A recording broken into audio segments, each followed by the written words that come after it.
penghapusan dosa karena dengan itu mereka selamat. Maka ada reaksi dari Bang Zuma bahwa kita pun 5 kali dibaptis, tapi saya tidak, kata Bang Zuma, saya tidak menyamakan, kan gitu kan bahasa Bang Zuma, tidak menyamakan.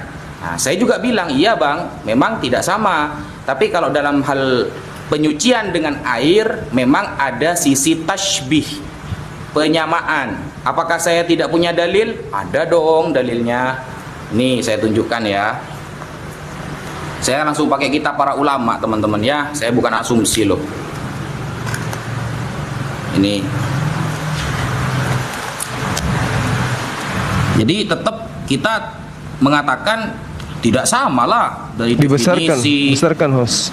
Ya, dari definisi, dari rukunnya, batal-batalnya, syarat-syaratnya, semuanya agak sama, jelas. Ini kitab apa? Ini kitab, waduh, sampai hilang ini namanya sudah. Ini namanya Jawahirul Ma'ani ya. Ini Jawahirul Maknun. Jawahirul Maknun ini kitab balaghah teman-teman. Kitab balaghah yang ditulis oleh Syekh Damanhuri pada halaman 134 pada bab al-awwal, babul awal, at-tashbih. Nah, at-tashbih, tashbih itu apa? Tashbih itu ketika kita menyamakan sesuatu dengan sesuatu itu sama dalam hal apanya, kan begitu kan? Titik poinnya itu apa dulu yang disamakan. Contoh nih, Bang Zuma seperti singa. Apakah Bang Zuma hewan? Bukan. Maksudnya itu penyamaannya dalam hal keberanian. Nah, bukan berarti Bang Zuma hewan, berbulu, hidup di tengah hutan. Bukan, jelas tidak sama. Tapi penyamaannya dalam keberanian. Kalau ada orang yang berani, maka disebut singa. Atau ada wanita cantik namanya bunga desa. Apakah dia bunga yang tumbuh di daratan, disiram setiap hari? Ya bukanlah. Istilah bunga desa itu menunjukkan dia cantik. Yesus itu domba, seumpama.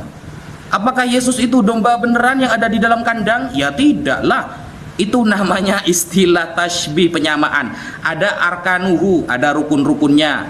Nanti ada syarat-syaratnya. Ini ya, bisa dibuka di 134, kitab namanya Jawahirul Maknun yang ditulis oleh Syekh Damanhuri.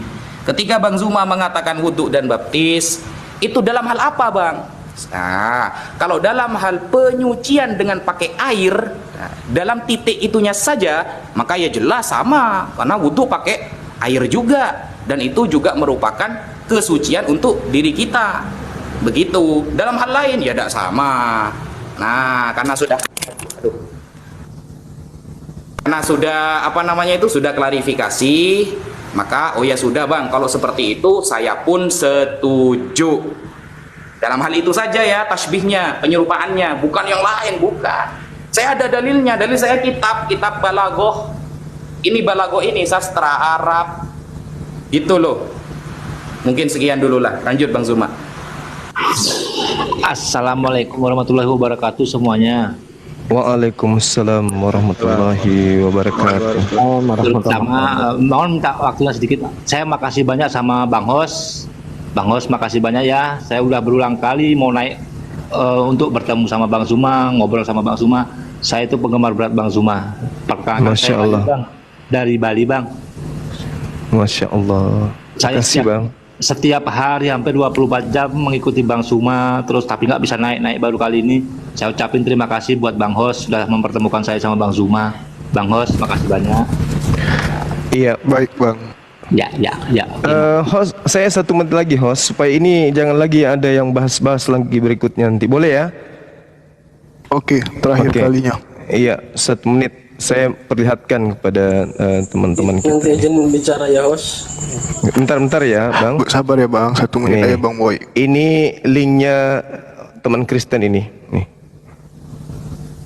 Ensiklopedia baptisan salah satu dari 7 sakramen gereja Kristen. Oke, nah kita lihat ini. Jadi bicara itu saya harus bertanggungjawabkan. Cuman saya berpikir tidak mungkinlah seorang Muslim yang mengaku hebat tidak paham yang kaidah-kaidah kayak gini. Ini coba ini. Ya ini sangat jelas. Sinto Thomas Aquinas Nih, lengkap ini. Kalau bukunya mau dibaca silakan. Memberikan definisi berikut. Baptisan adalah wudhu bagian luar tubuh yang dilakukan dengan bentuk kata-kata yang ditentukan. Ya, para teolog kemudian jelas ini, pokoknya Anda baca aja sendiri. Nih. Jadi bukan saya yang mau menyamakan, bukan. Mereka memang menganggap baptisan itu wudhu. Hanya orang yang di Indonesia ini, oten Indonesia yang sosokan.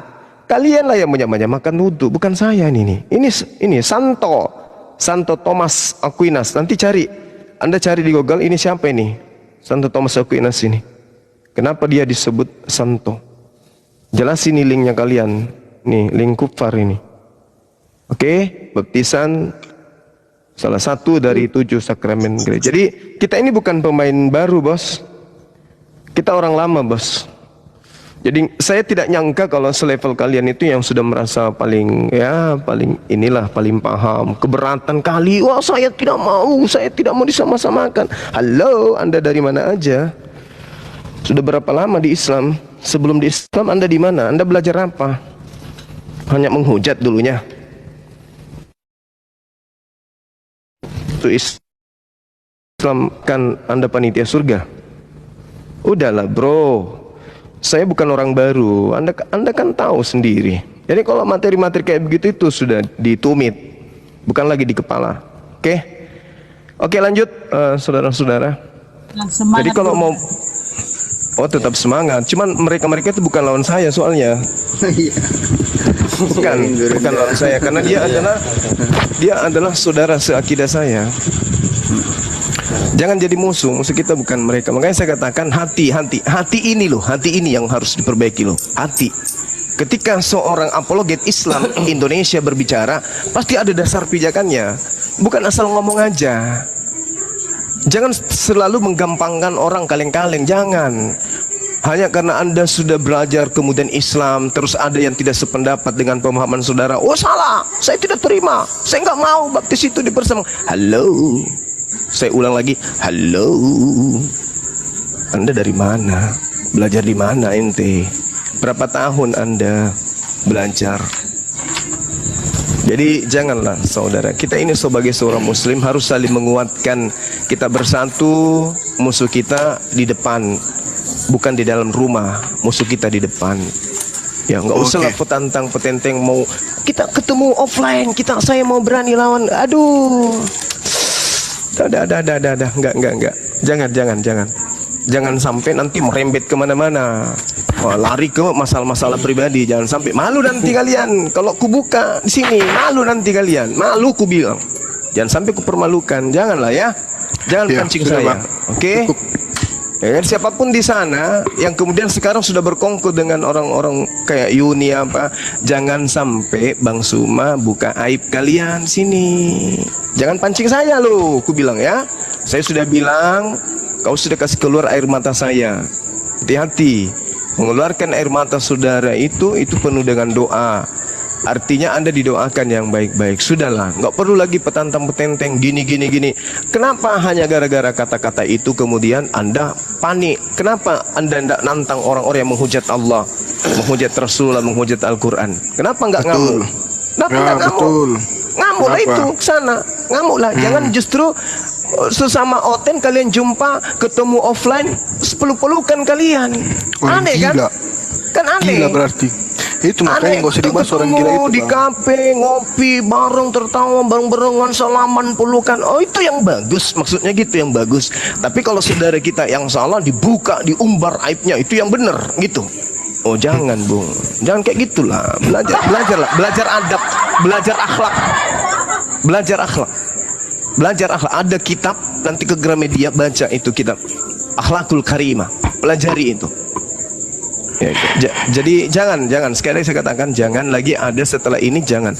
Saya sudah menunjukkan link-link yang Anda bisa pakai belajar. Kutui itu baru bisa berdebat. Kalau belum sanggup untuk menenangkan diri Anda, jangan berdebat. Kalau sedikit-sedikit ada yang keliru, yang tidak enak di kuping Anda protes, Anda live segala macam. Jangan, Anda belum dewasa dalam pola pikir kalau gitu. Belum bisa jadi pejuang, belum bisa.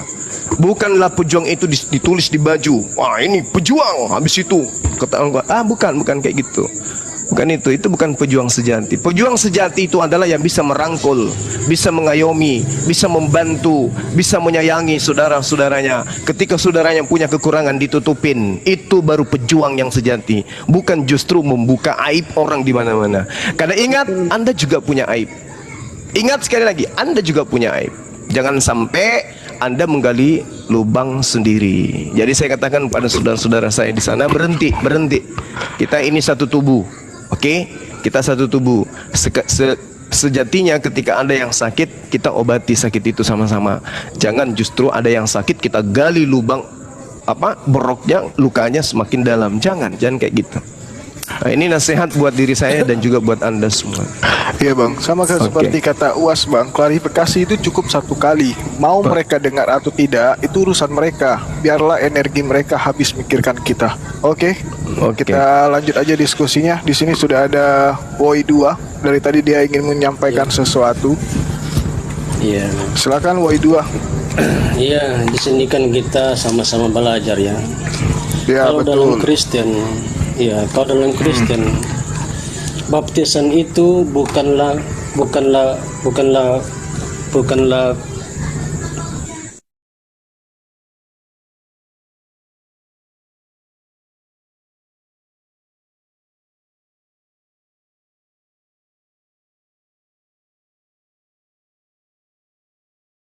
itu tentang sunat rohani, di mana kita harus membersihkan roh kita harus lahir kembali. Jadi kalau dalam Kristen, baptisan itu adalah pengakuan dosa, bukan pembersihan. Itu seperti yang di dalam kitab Matius 3 ayat mana ini? Ayat 5. Maka datanglah kepadanya penduduk dari Yerusalem, dari seluruh Yudea dan dari seluruh daerah sekitar Yordan, lalu sambil mengaku dosanya mereka dibaptis oleh Yohanes Pembaptis. Jadi baptisan dalam Kristen ini bukan seperti yang dikatakan Bang Suma, maaf ya Bang. Iya. Tetapi dalam Kristen baptisan itu adalah tentang pengakuan dosa. Tapi sebenarnya baptisan ini ada hampir sama dengan, kalau menurut saya hampir sama dengan syahadat. Ketika orang Islam masuk Islam, dia harus mengucapkan 2 kalimat syahadat. Begitu juga dalam Kristen. Sebelum dia menjadi pengikut Kristus, dia harus dibaptis dulu untuk pengakuan dosa. Gitu. Jadi baptisan ini bagi Kristen itu Bang bukan itu Kristen ini baptisan ini adalah pengakuan dosa Bang. Iya, udah diulang-ulang terus. Ya. Jadi Yesus itu juga melakukan pengakuan dosa Bang ya. Karena di situ Yesus dibaptis pakai baptisan Yohanes loh. Dia hanya mempersiapkan diri sebagai sampai gitu. Iya, berarti Yesus kan dibaptis Yohanes. Sedangkan baptis Yohanes itu adalah bentuk pertobatan. Tapi, kan? Berarti Yesus melakukan pertobatan Bang ya? Bukan begitu Bang. Nah, kok bukan ini? Anda kok nelan ludah sendiri? Tunggu. Jangan dulu dipotong. Kita berdiskusi santai sehat ya. Sebelum orang lanjut lagi Juma yang dipotong. Tidak ada satupun ayat dalam Alkitab dikatakan Yesus berdosa. Enggak, Saya tadi sudah katakan gini Bung dia Boy. dibaptis hanya mempersiapkan diri. Tadi Anda mengatakan baptis itu adalah pertobatan. Sebagai Mesias gitu loh. Tadi Anda mengatakan seperti ikat berarti pengakuan dosa Bang. Iya, pengakuan dosa. Berarti Yesus mengakui dosa. Makanya dia dibaptis. Benar ya? Mana? Yesus dibaptis berarti Yesus memiliki dosa ya? Bukan seperti itu. Nah tadi apa? Karena tidak ada satupun ayat yang mengatakan Yesus itu berdosa. Saya sudah katakan dia mempersiapkan diri sebagai Mesias, sebagai sang penebus itu.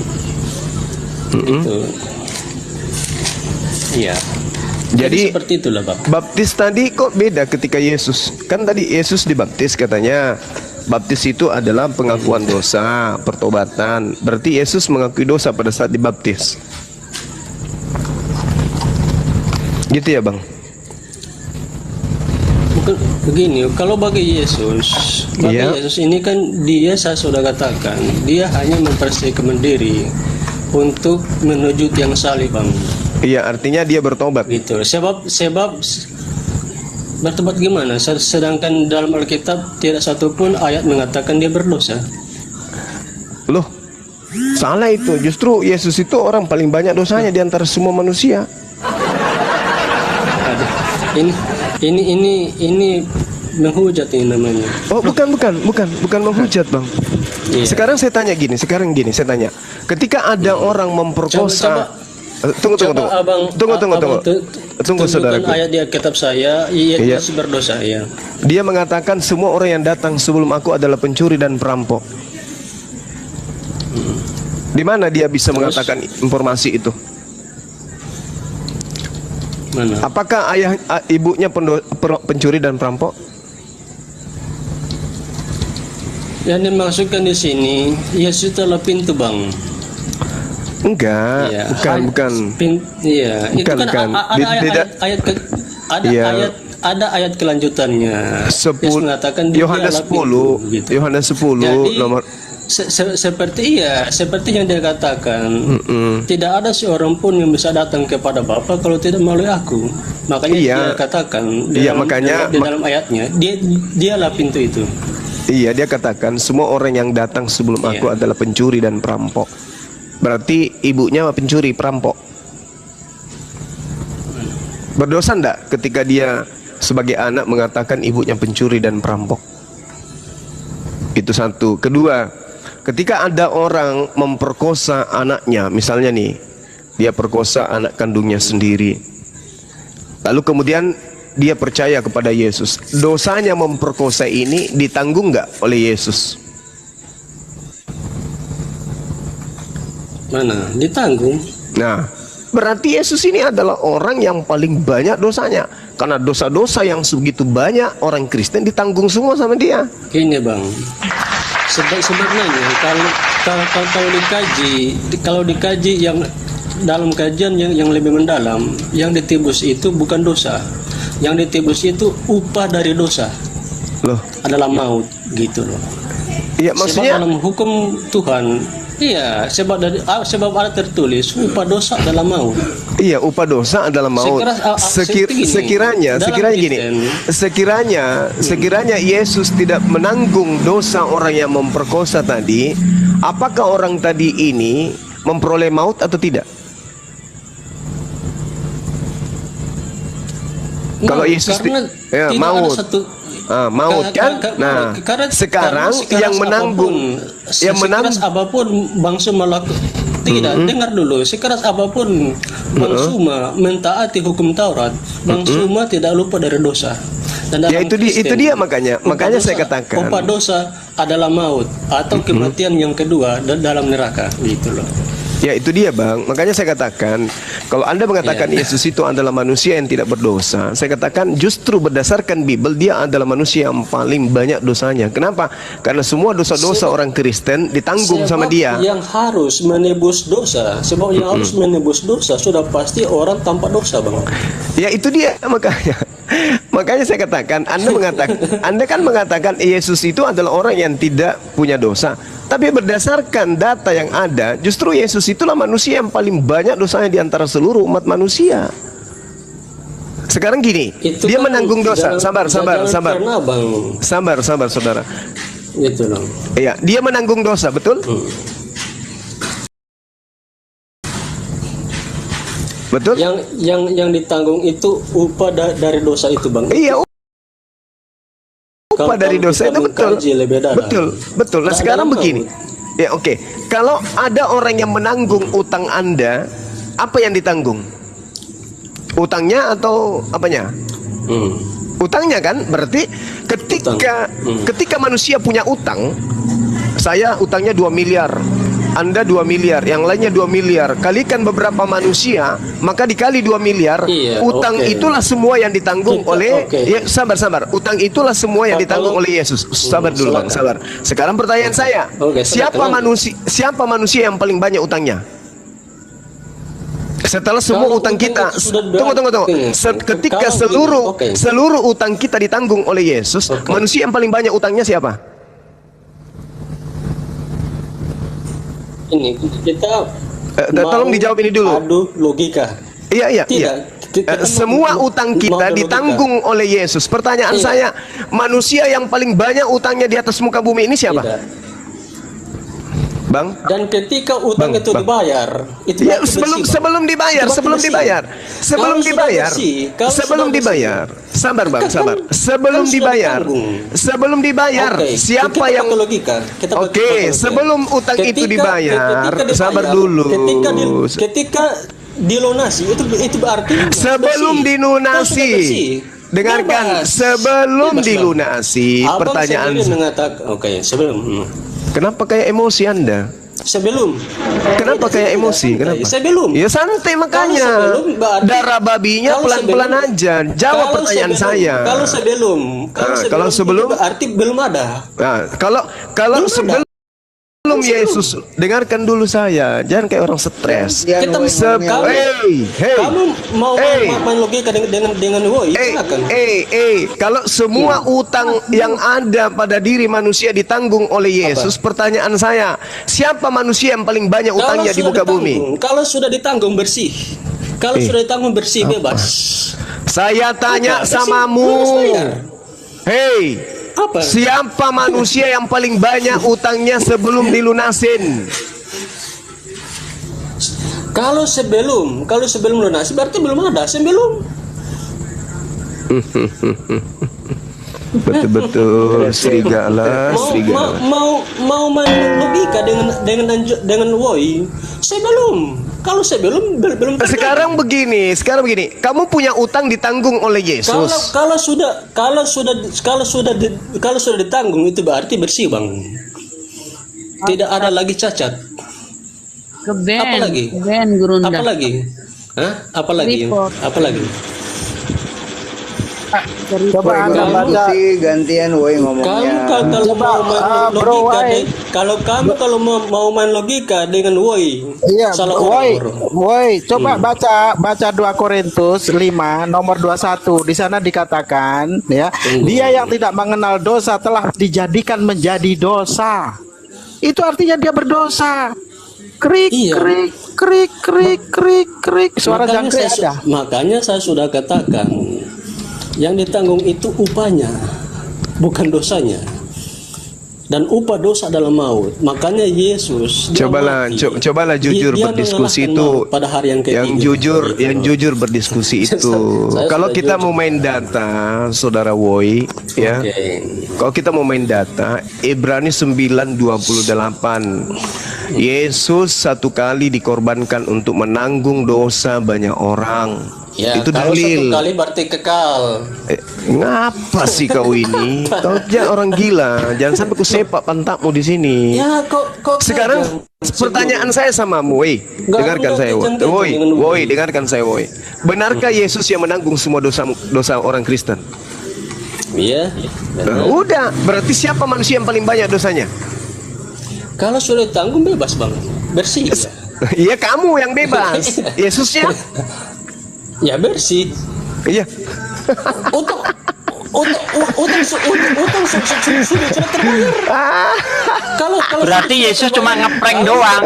Kalau sudah Cuma terbayar, ngeprank Bang, dia. mana mungkin masih dihitung, Bang. Loh, gimana ceritanya? Dengarkan saya. Dengarkan Dengarkan saya. Dengarkan saya. Dengarkan saya. Saya dengarkan saya dulu. Daripada saya minta host turunkan Anda gimana?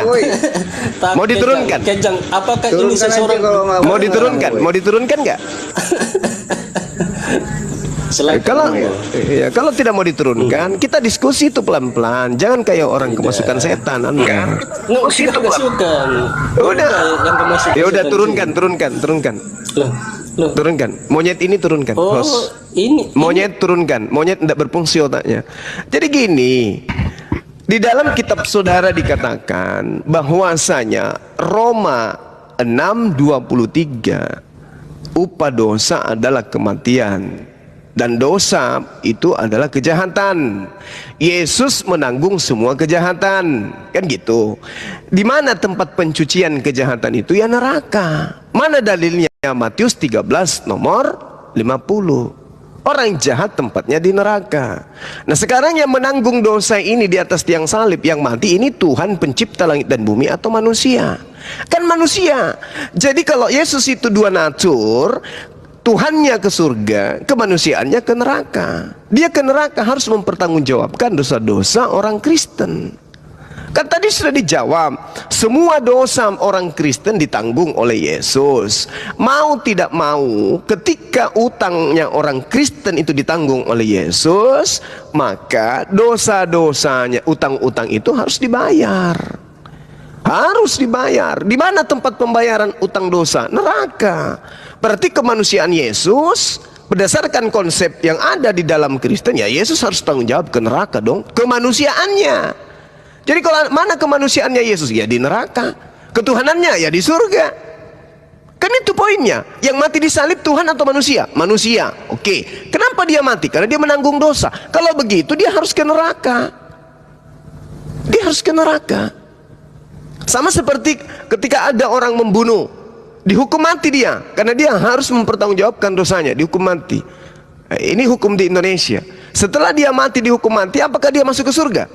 Tidak, tetap harus masuk ke neraka. Karena kalau yang dibunuh tidak kemudian memaafkan, gimana? Harus ke neraka. Jadi dosa, misalnya dosa membunuh orang, ya, orang Roma itu kan gemar sekali membunuh tuh. Membunuh, memperkosa, memperbudak, merampok, menganiaya, dan semua pokoknya semua dosa, menyembah berhala, menyembah dewa-dewa, menyembah roh-roh, itu kan ajaran mereka tuh. Begitu Yesus datang, dosa-dosa mereka yang menumpuk ini mulai dari Adam diberikan kepada Yesus. Nah, yang mati menanggung dosa ini Tuhan atau manusia? Manusia. Kemana perginya dia membawa dosa itu? Kemana perginya dia membawa dosa? Ya ke neraka. Jadi yang ke neraka itu Yesus manusianya. Kan dua natur, ada manusia, ada Tuhan. Yang Tuhan di surga, yang manusia kemana? Ya ke neraka. Kecuali Yesus pernah bertobat. Nah, tunjukkan di mana Yesus bertobat. Ya Tuhanku, aku menanggung dosa-dosanya umat Kristen. Tolong ampuni segala dosa-dosa ini. Nah, di mana itu? Di mana Yesus kemudian? Adapun Yesus mengatakan, ampunilah dosa mereka karena mereka tidak tahu apa yang mereka lakukan. Itu dosa yang membunuh Yesus. Imam-imam, prajurit, itu dosanya. Tapi dosa-dosa orang-orang yang lain, yang menyembah pohon, menyembah batu, yang memperkosa sana sini, memburit sana sini, itu dosanya kapan Yesus bertobat? Tidak ada. Tidak pernah. Jadi sisi kemanusiaannya harus masuk ke mahkamah untuk kemudian mempertanggungjawabkan dirinya sebagai pahlawan. Dia menjadi pahlawan, menanggung dosa-dosanya orang Kristen. Ya pertanggungjawabkanlah di neraka. Kan gitu poinnya. Iya, silakan.